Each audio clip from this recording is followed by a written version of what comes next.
Heroic black firefighter sisters saved the day in historic city blaze. The wail of sirens pierced the early morning silence as Lieutenant Amara Wilson pressed her boot harder on the accelerator. The massive fire engine roared through the empty streets of Millfield, a historic district known for its century-old buildings and narrow, winding roads. In the passenger seat, her younger sister, probationary firefighter Zora Wilson, gripped the dashboard, her face a mask of determination mixed with fear. "First major structure fire?" Amara asked, eyes never leaving the road as she navigated a tight turn.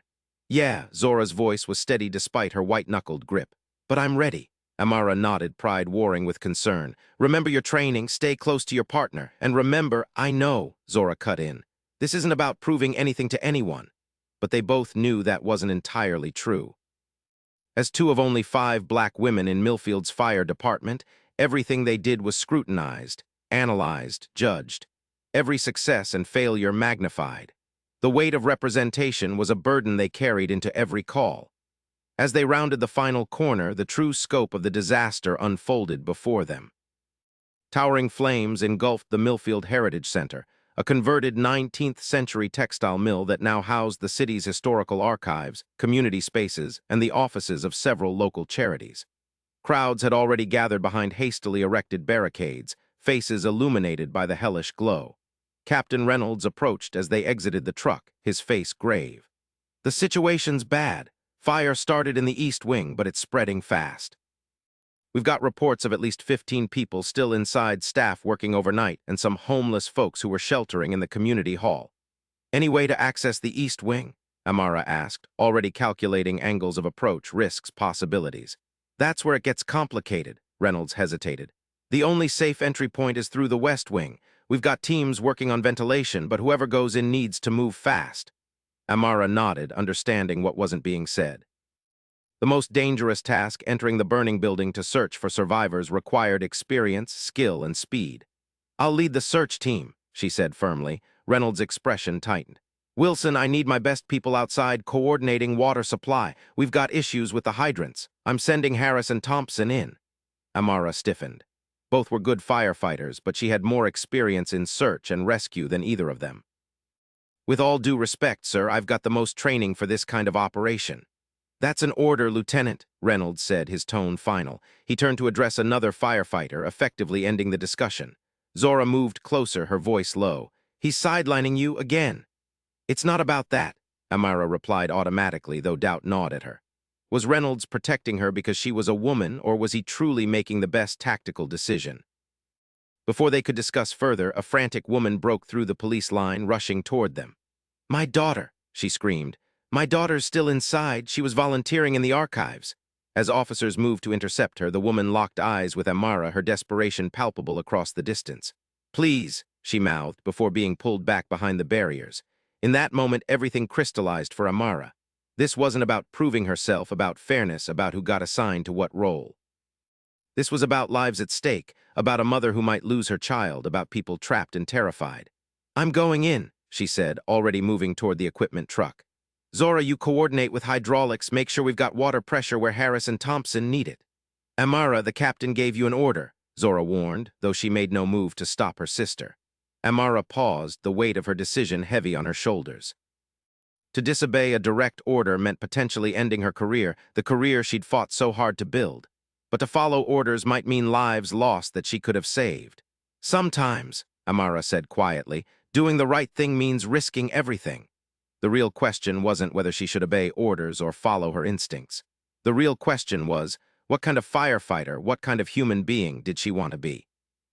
One who followed the rules without question, or one who put saving lives above all else, even her own career and safety? As flames consumed the historic building and a mother's desperate plea echoed in her mind, Lieutenant Amara Wilson made her choice. The consequences would come later. Right now, there were lives to save. 3 years earlier, Lieutenant Amara Wilson stood before her bathroom mirror, straightening her dress uniform for the 100th time. The gold lieutenant's bars gleamed on her collar, brand new, still stiff with polish. At 32, she'd become the youngest lieutenant in Millfield Fire Department's history and the first black woman to hold the rank. "Would you stop fidgeting?" Zora appeared in the doorway, already dressed in jeans and a t-shirt for the celebration party later. "You look perfect, and you're going to be late for your own ceremony." Amara tugged at her sleeve one last time. I just want everything to be right. It is right, Zora insisted, stepping into the bathroom to straighten her sister's collar, though it needed no adjustment. You earned this, top of your class, more certifications than anyone else at your level, and you saved those kids from the apartment fire last year. That's not how everyone sees it, Amara said quietly. The whispers had followed her throughout her career, that she was a diversity hire, that she'd been promoted to fill a quota, that she wasn't really qualified. Zora's expression hardened. Then prove them wrong again, like you always do. Later that day, after the ceremony, Captain Reynolds had approached her at the reception. Congratulations, Lieutenant, he'd said, shaking her hand firmly. You've earned this. Thank you, sir, Amara had replied, detecting genuine respect in his voice. Don't thank me yet, he'd continued with a small smile. The real work starts now. You'll be leading your own crew. They'll be looking to you for guidance, for decisions that could mean life or death. I'm ready, sir. Reynolds had studied her for a long moment. I believe you are, but there's something you need to understand. As a lieutenant, especially as the first black woman lieutenant in this department, you'll be under scrutiny like never before. Every decision you make will be questioned, analyzed, second-guessed. I'm used to that, sir. I know you are, but now it's not just about you. It's about the people under your command and the example you set. He'd leaned closer, lowering his voice. Some people will be watching you, hoping you'll fail. Don't give them the satisfaction. Amara had nodded, understanding the weight of his words. I won't, sir. 2 years later, Zora had followed in her sister's footsteps, joining the fire department straight out of college instead of pursuing the engineering career their parents had hoped for. Why become an engineer when I can be a hero like my big sister? She joked during her academy graduation. But Amara knew the real reason. Zora had always been the family rebel, challenging authority, fighting injustice wherever she found it. While Amara worked within the system, carefully navigating politics and prejudice to rise through the ranks, Zora preferred direct confrontation. You're too accommodating, Zora had told her once. Sometimes you need to make noise to be heard. And sometimes, Amara had countered, you need to pick your battles. Their different approaches had caused tension between them, especially when Zora witnessed the subtle discrimination Amara faced daily. The passed-over promotions, the extra scrutiny, the backhanded compliments. You're articulate for the unfinished sentences that said everything. For Amara, it was simply the price of being the first. For Zora, it was an injustice that demanded confrontation. Now standing before the burning Heritage Center, their philosophical differences crystallized into a moment of choice. Follow orders and potentially let people die, or disobey and risk everything they'd worked for. For once, they found themselves on the same side of the argument. I'm coming with you, Zora said, grabbing her gear. No. Amara's voice was firm. One of us needs to stay here. If this goes sideways, you need to be here to explain, to make sure they keep searching for survivors. But Zora, please, I need to know you're safe. Their eyes met, a lifetime of unspoken understanding passing between them. Finally, Zora nodded. Be careful in there. Always am, Amara replied, securing her oxygen mask and helmet. As she approached the building's west entrance, Harris and Thompson emerged from their equipment check. Wilson, what are you doing? Harris asked, confusion evident in his voice. Coming with you, she replied simply. There's a girl trapped in the archives section. I know the layout better than anyone. I did the fire safety inspection last month. Harris and Thompson exchanged glances. Everyone knew Reynolds had ordered Amara to stay outside. Captain's going to have your ass, Thompson warned. Let him, Amara said, checking her radio. You coming or not? Another moment of hesitation, then Harris nodded. Lead the way, Lieutenant. The heat hit them like a physical wall as they entered the building. Even through their protective gear, the intensity was staggering. Smoke billowed in thick clouds despite the ventilation efforts, reducing visibility to almost nothing. Stay low, follow the wall, Amara instructed, dropping to a crouch. Archives are on the second floor, east wing. They moved methodically through the first floor, calling out for survivors, checking each room. They found 2 maintenance workers huddled in a storage closet and directed them toward the exit before continuing their search. The stairwell to the second floor was partially blocked by fallen debris. We can make it through, Amara assessed, already moving forward. But we'll need to be quick. This whole section could come down soon. As they reached the second floor, the radio crackled with Captain Reynolds' voice. Harris, Thompson, report your position. Harris hesitated, looking at Amara. Second floor approaching the east wing, she answered before he could speak. We've cleared the first floor west section, sent 2 survivors out the main entrance. There was a long pause before Reynolds responded, his voice tight with anger. Lieutenant Wilson, you were ordered to remain outside. With respect, sir, there's a girl trapped in the archives. I'm the only one who knows the layout after last month's inspection. Get out of there now, Lieutenant. That's an order. Amara took a deep breath, steadying herself. I understand, sir, but I can't do that, not when there are still people inside. The radio went silent, and Amara knew she'd crossed a line from which there might be no return. Her career, her future, possibly even her pension, all of it now hung in the balance. But as she led her team deeper into the smoke-filled corridor, she couldn't bring herself to regret her decision. They found 3 more survivors in the community center space, 2 volunteers and an elderly homeless man who'd been sleeping there. Thompson escorted them back toward the exit while Harris and Amara pressed on toward the archives. The heat intensified as they approached the east wing where the fire had originated. Flames licked at the walls, consuming centuries-old wood with terrifying speed. Archives should be through that door, Amara pointed ahead, where a heavy fire door stood partially ajar. But that's where the fire started. It's going to be bad in there. Harris checked his oxygen level. We've got maybe 10 minutes before we need to head back. Amara nodded, already moving forward. Then let's make them count. The archives were a maze of tall shelving units filled with documents, photographs, and artifacts chronicling Millfield's long history. Most were now engulfed in flames, centuries of irreplaceable history reduced to ash in minutes. Hello? Amara called out, her voice muffled by her mask. Fire department, call out if you can hear us.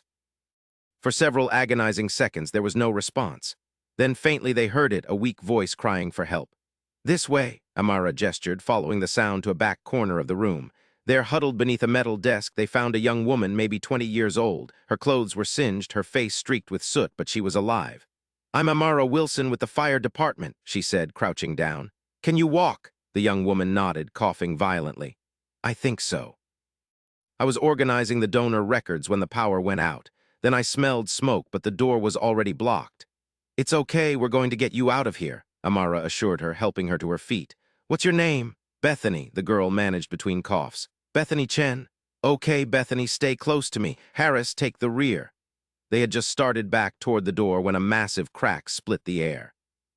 Amara looked up in time to see a support beam, weakened by the flames, beginning to give way. Move, she shouted, pushing Bethany forward as the beam crashed down, bringing a section of the ceiling with it. Harris dove forward, barely clearing the falling debris, but the path back was now completely blocked. We need another way out, Harris said, the strain evident in his voice. Amara's mind raced, recalling the building's layout from her inspection. There's a service stairwell at the back of the archives. It leads down to the loading dock on the east side. That's where the fire started, Harris reminded her. It'll be completely engulfed by now. We don't have a choice, Amara replied, already guiding Bethany toward the back of the room. Thompson, she called into her radio, we're cut off from the main exit, heading for the East Service stairs with 1 civilian. Meet us at the loading dock if you can. Copy that, Thompson's voice crackled back. But Wilson, that whole section is about to collapse. Fire's eaten through most of the support structure. Then we'll have to be quick, Amara said simply. To Bethany, she added, we're going to make it through this. Just stay right with me, okay? The young woman nodded, fear evident in her eyes, but also a growing trust. They navigated through the burning archives, the heat intensifying with every step. Twice they had to backtrack as falling debris blocked their path, precious minutes ticking away as their oxygen supplies dwindled. Finally, they reached the service stairwell, only to find the door hot to the touch, a clear sign of intense fire on the other side. We open that door, we're inviting in a firestorm, Harris warned. Check your oxygen, Amara ordered. Both she and Harris were running dangerously low. We can't go back the way we came, and we can't stay here. She turned to Bethany, removing her own oxygen mask. I need you to take this. The air in the stairwell is going to be toxic. But what about you? Bethany protested. I'll be right behind you. Harris will lead, you stay in the middle, I'll follow. We move fast, no stopping for anything. Understand? Bethany nodded, securing the mask with trembling hands. Harris on 3, Amara said, positioning herself at the door. 1, 2, 3. They threw open the door, and as predicted, a wall of heat and flame rushed to fill the vacuum. Harris led the way down the stairs, shielding Bethany as best he could, with Amara bringing up the rear, fighting to breathe through the superheated air. The stairwell was a nightmare of smoke and fire, visibility reduced to almost nothing. Amara counted the steps, knowing there should be 20 before the landing, then 10 more to the exit. Her lungs burned, each breath more painful than the last, but she pushed forward, focused only on getting Bethany and Harris to safety. Just as they reached the bottom landing, a tremendous groan echoed through the building. the sound of a structure about to give way. "Run!" Amara gasped, pushing Bethany and Harris toward the exit door just visible through the smoke. With a final surge of strength, they burst through the door into the relative coolness of the early morning air, stumbling away from the building just as a massive section of the east wing collapsed behind them. Thompson and another firefighter rushed to meet them, helping Bethany to a waiting ambulance. Amara fell to her knees, gulping in oxygen as her vision swam. Someone pressed an oxygen mask to her face, and gradually the world came back into focus. Through the haze, she saw Captain Reynolds striding toward her, his expression a mix of fury and relief. Before he could speak, however, a woman broke past the police line, the same desperate mother from earlier, and ran straight to the ambulance where Bethany was being treated. "Mom!" Bethany cried, reaching out from the stretcher. The reunion was brief but powerful, mother and daughter clinging to each other as if they'd never let go. Watching them, Amara felt a sense of vindication. This was why she'd become a firefighter. This was why she'd risked everything. Reynolds followed her gaze, his expression softening slightly. "You disobeyed a direct order, Lieutenant." "Yes, sir, I did," Amara acknowledged, her voice hoarse from smoke inhalation. "You endangered yourself and others." "I saved lives, sir." Reynolds was quiet for a long moment. "Yes, you did," he sighed heavily. "There will be consequences, Wilson, you understand that, right?" Amara nodded, accepting the reality of her situation. "I made my choice, sir. I'll accept whatever comes." As medical personnel guided her toward another ambulance for treatment, Zora rushed to her side. "That was either the bravest or stupidest thing I've ever seen," she said, relief evident in her voice. "Probably both," Amara admitted with a weak smile. Over the next hour, as firefighters continued to battle the blaze, now focused on preventing it from spreading to adjacent buildings, Amara was treated for smoke inhalation and minor burns. From her position in the ambulance, she watched as more survivors were brought out, 12 in total, including Bethany. 3 people remained unaccounted for, presumed to have perished in the initial explosion that had started the fire. Eventually, Captain Reynolds approached her again, his expression unreadable. "The chief wants to see you at headquarters once you're cleared by medical." Amara nodded, understanding what was likely coming. Disciplinary action, possible demotion, maybe even dismissal. "I'll be there, sir." As Reynolds turned to leave, he paused. "For what it's worth, Wilson, what you did today was against protocol, but it was also damn good firefighting." It wasn't forgiveness, but it was something. A recognition of her skill, her courage, her commitment to the job, separate from the necessary consequences of insubordination. After being released from medical care, Amara found Zora waiting for her, car keys in hand. "I'll drive you to headquarters," she offered. The ride was silent, both sisters lost in their own thoughts. Finally, as they neared the station, Zora spoke. "I don't regret it, you know, following in your footsteps, even after today." Amara glanced at her sister, surprised by the sudden confession.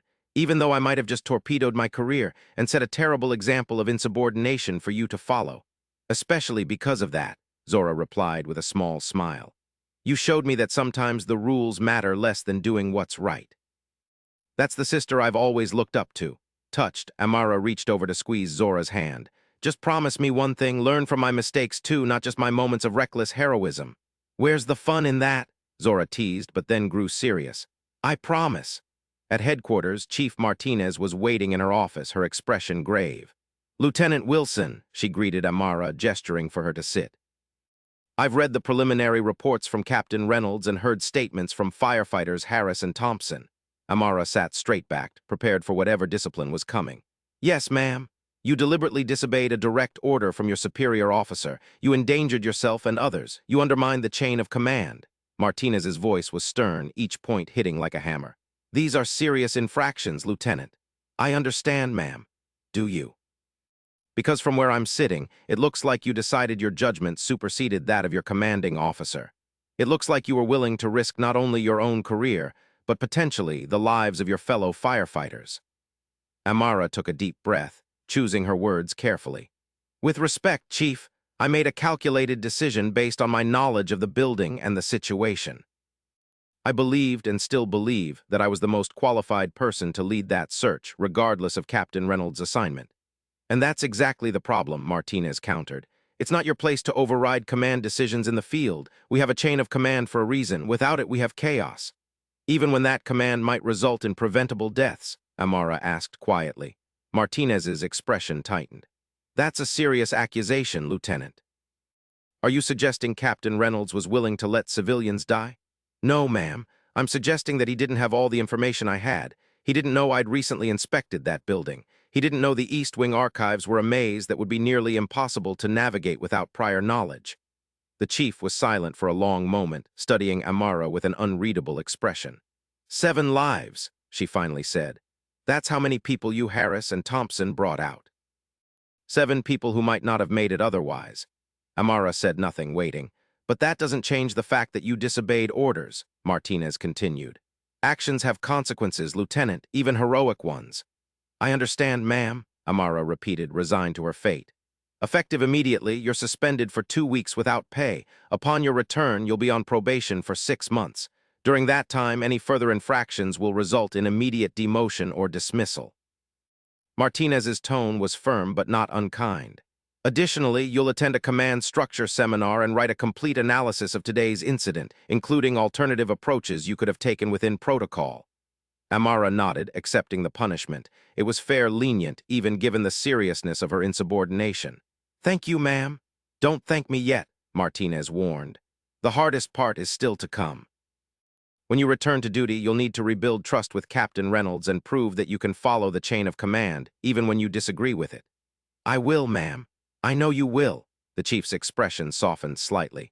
What you did today was both impressive and problematic, Lieutenant. The department needs firefighters with your courage and skill, but we also need officers who understand and respect the command structure. As Amara stood to leave, Martinez added, One more thing, Wilson. The department's public affairs office has been fielding calls from local media about the heroic firefighter who rescued the archival volunteer. They want to run a story. Amara's stomach tightened. The last thing she wanted was public attention that might be perceived as celebrating her insubordination. What should I tell them, ma'am? You'll tell them the truth, Martinez replied. That Millfield Fire Department personnel conducted successful rescue operations that saved 12 lives. That it was a team effort, that you're proud to serve alongside such dedicated professionals. Yes, ma'am. And Wilson, the suspension starts tomorrow. Take the rest of today to get some rest. You've earned it. Outside the chief's office, Zora was waiting anxiously. Well, she demanded as soon as Amara emerged. 2 weeks suspension, 6 months probation, and I have to attend a command structure seminar, Amara summarized. Zora let out a low whistle. Could have been worse. Much worse, Amara agreed. Come on, let's go home. I need a shower and about 20 hours of sleep. As they walked to the car, Zora nudged her sister's shoulder. You know, for someone who always follows the rules, you make one hell of a rebel. Amara managed a tired smile. Don't get used to it. But even as she said it, she wondered if something fundamental had shifted within her. For years, she'd navigated her career carefully, working within the system, proving herself through perfect adherence to protocol and procedure. Today, she'd chosen a different path, one that prioritized lives over rules, moral clarity over career advancement. What kind of lieutenant, what kind of leader did she want to be going forward? One who followed orders without question, or one who trusted her own judgment, even when it meant taking risks? The answer wasn't simple, and she knew she'd be wrestling with it long after her suspension ended. 2 weeks later, Amara stood before her locker at the firehouse, running her fingers over her lieutenant's badge. Her suspension had officially ended yesterday, and today would be her first shift back on duty. The familiar weight of her uniform felt both comforting and strange, like returning to a home that had subtly changed in her absence. During her suspension, the story of the Heritage Center fire had exploded across local media. Despite the department's attempts to present it as a team effort, someone had leaked details about Amara's insubordination and subsequent rescue efforts. Opinion was sharply divided. Some hailed her as a hero who put saving lives above bureaucracy, while others criticized her for endangering herself and her team by breaking the chain of command. Most uncomfortable were the racial overtones that had crept into some of the discourse. Supporters suggested she'd been sidelined by Captain Reynolds due to bias. Critics countered that she was receiving special treatment because of her race and gender. Both narratives made Amara deeply uncomfortable, reducing a complex professional situation to simplistic identity politics. Through it all, she'd maintained public silence, following Chief Martinez's directive to defer all media inquiries to the department's public affairs office. Privately, she'd used the time to reflect deeply on her actions and their implications. Nervous, Zora's voice broke into her thoughts.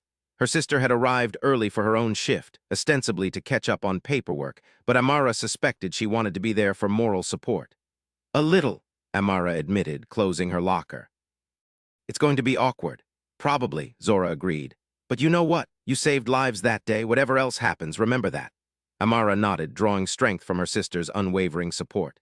As they walked toward the common area where the shift change briefing would take place, she braced herself for the reception she might receive.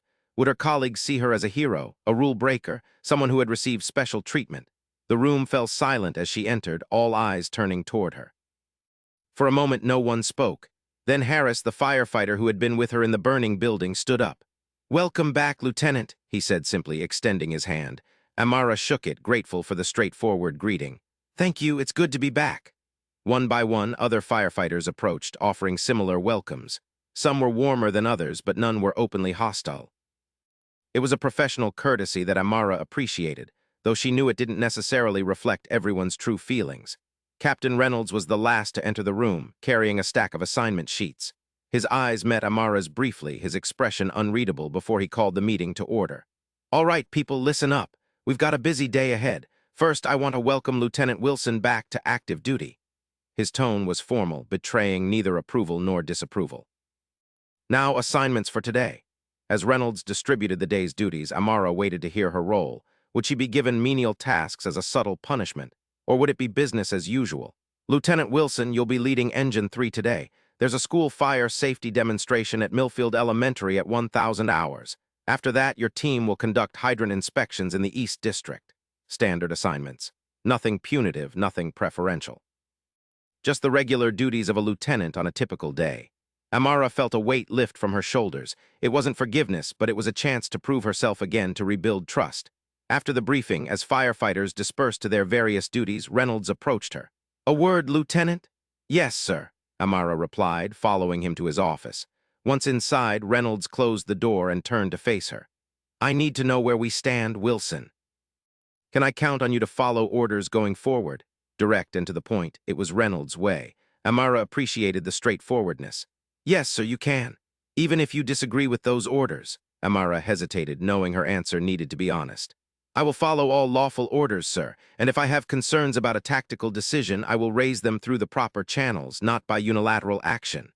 Reynolds studied her for a long moment. "That's a carefully worded answer, Lieutenant." "It's an honest one, sir. What happened at the Heritage Center was exceptional circumstances. I'm not looking to make insubordination a habit." "Good, because I'm not looking to write you up again." Reynolds sat at his desk, gesturing for her to take a seat as well. "Look, Wilson, you're a damn good firefighter, one of the best I've seen. But being an officer means more than just skill at fighting fires. It means understanding the bigger picture." "I do understand, sir." "Do you? When I ordered you to stay outside and coordinate water supply, it wasn't because I thought you couldn't handle the search and rescue. It was because we had a critical issue with the hydrants that needed someone with your problem-solving skills." Amara blinked, surprised by this revelation.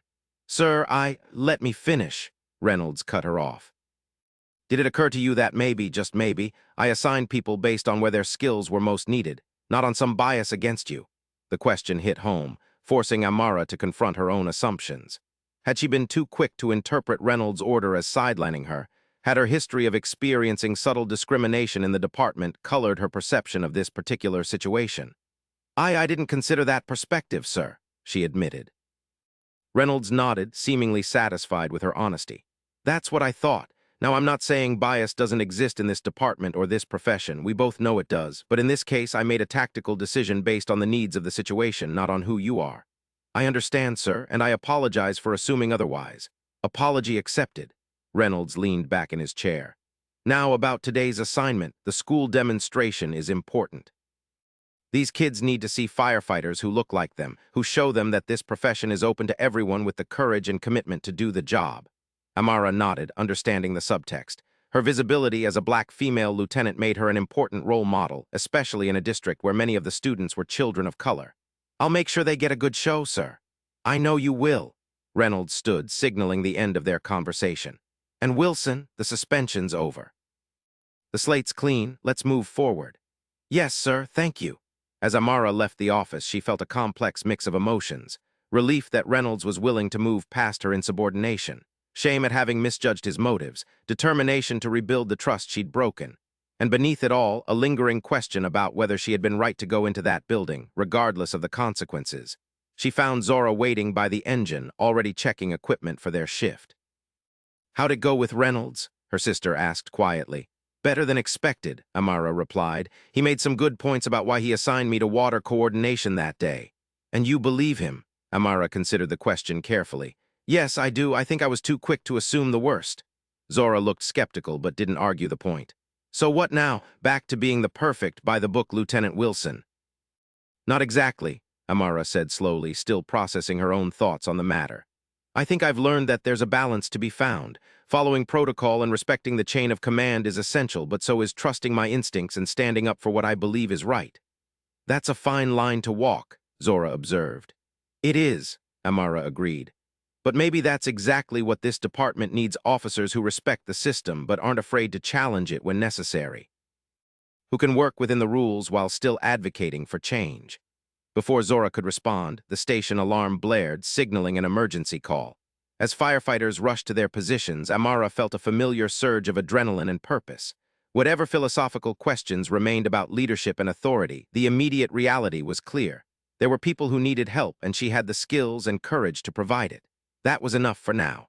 The rest would sort itself out in time. 6 months later, Amara stood in the packed community center, uncomfortable in her dress uniform but proud of the occasion. The newly rebuilt Millfield Heritage Center was officially reopening today, and the fire department had been invited to participate in the ceremony. Chief Martinez had specifically requested that Amara attend as a department representative, along with Captain Reynolds and the other firefighters who had responded to the fire that day. It was a gesture of recognition that meant more to Amara than any formal commendation. The past 6 months had been challenging but rewarding. True to her word, Amara had worked diligently to rebuild trust with her colleagues and superiors.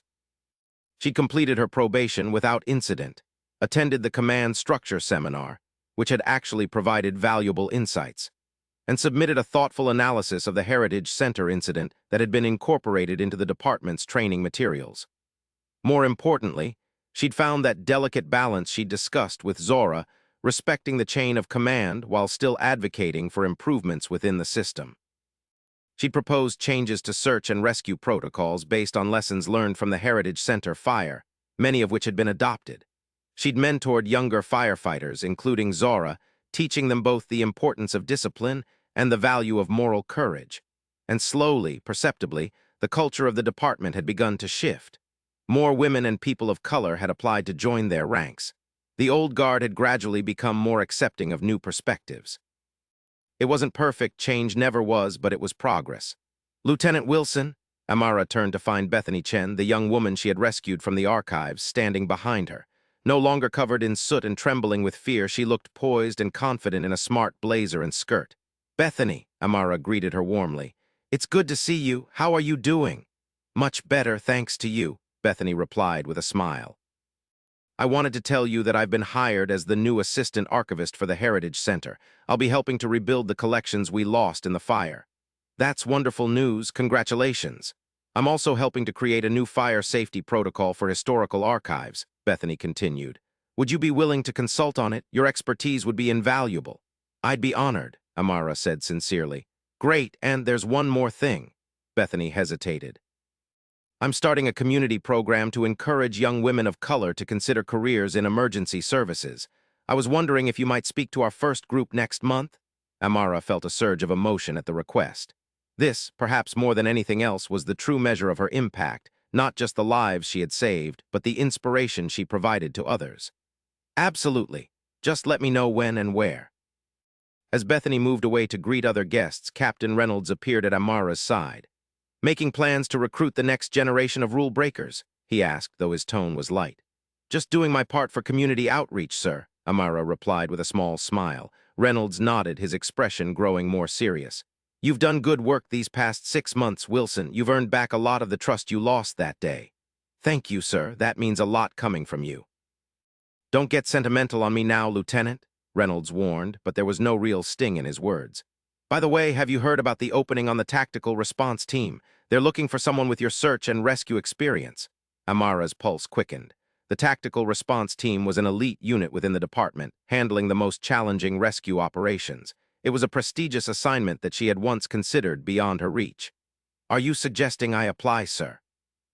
"I'm suggesting I've already recommended you," Reynolds replied. "The final decision is up to Chief Martinez, of course, but I think you've more than proven yourself." Before Amara could respond, the ceremony began, with the mayor calling everyone to attention. Throughout the speeches that followed about resilience, community, and renewal, Amara found her thoughts drifting to the journey that had brought her to this moment. The fire at the Heritage Center had been a turning point in her career and her life. It had forced her to confront difficult questions about authority, morality, and her own identity as a firefighter and leader. It had tested her relationship with her sister, her captain, and herself, and it had ultimately led to growth, personal and professional, that might not have happened otherwise. After the ceremony, as attendees mingled and explored the newly renovated building, Amara found herself standing in the rebuilt archives section. The room looked different, now more modern, with improved fire suppression systems and emergency exits, but she could still see it as it had been that day, filled with smoke and flames. "Brings back memories, doesn't it?" Zora said, joining her sister. "Some I'd rather not relive," Amara admitted. "But you would," Zora stated simply. "If you had to make that choice again, you'd make the same one." It wasn't a question, and Amara didn't treat it as one. "Yes, I would." "But hopefully with better communication beforehand." Zora laughed. "Always the diplomat." "Someone in this family has to be," Amara teased back. They stood in comfortable silence for a moment, two sisters who had chosen the same challenging path for different reasons, united by shared experiences and mutual respect despite their differences. "I heard Reynolds recommended you for tactical response," Zora finally said. "That's a big deal." "It is," Amara agreed. "But you know what's an even bigger deal? The fact that when I go in for that interview, I won't be seen as just the black female lieutenant anymore. I'll be seen as a firefighter with a proven track record of leadership and courage." "You'll always be both," Zora pointed out. "And that matters too." "It does," Amara acknowledged. "But what matters most is what we do with the opportunities we're given, how we use our positions to create change, to open doors for others." "Like being a visible role model at school demonstrations," Zora suggested. "Exactly, or mentoring probationary firefighters who might need a little extra support, or proposing protocol changes that make the department better for everyone." Amara smiled at her sister. "Or supporting community programs that encourage young women of color to consider careers in emergency services." "I heard about that," Zora said. "Bethany's program sounds amazing." "It does. And it wouldn't exist if we weren't here doing this work, being visible." Amara gestured around the rebuilt Heritage Center. "This place preserves history, but we're making it. Every day, every shift, every time we show up and do our jobs with excellence and integrity." "Even when that means breaking the rules sometimes?" Zora asked with a mischievous smile. "Even then," Amara admitted, "but only when it really matters." As they left the Heritage Center and walked back toward their department vehicle, Amara felt a sense of peace and purpose that had been elusive for much of her career. She had found her balance between following rules and following her conscience, between working within the system and pushing it to be better, between being a firefighter and being a black woman in a profession that was still learning to embrace diversity. It wasn't always easy. There would always be those who questioned her abilities, her motives, her right to lead. There would be difficult decisions, moments of doubt, times when the path forward wasn't clear. But she had proven to herself and to others that she had the courage to face those challenges, to make the hard choices, to stand by her principles even when it cost her, and perhaps most importantly, to learn from her mistakes and grow stronger because of them. In the end, that was what true heroism meant. Not perfect adherence to rules or reckless disregard for authority, but the wisdom to know when to follow and when to lead. The courage to do what was right, even when it was difficult. And the humility to acknowledge that no one, no matter how skilled or experienced, had all the answers. As a firefighter, as a leader, and as a human being, that was the legacy Amara Wilson hoped to build one day, one decision, one life saved at a time. If you've been moved by Amara and Zora's story of courage, integrity, and leadership in the face of challenges, please hit that subscribe button to join our community of storytellers and story lovers. Your support helps us continue creating these meaningful narratives that reflect the diverse experiences and moral courage found in everyday heroes. What difficult choice have you faced in your life that tested your values? Would you have made the same decision as Amara? risking your career to save lives, or would you have followed orders? Share your thoughts in the comments below, and let's continue this important conversation about moral courage and leadership.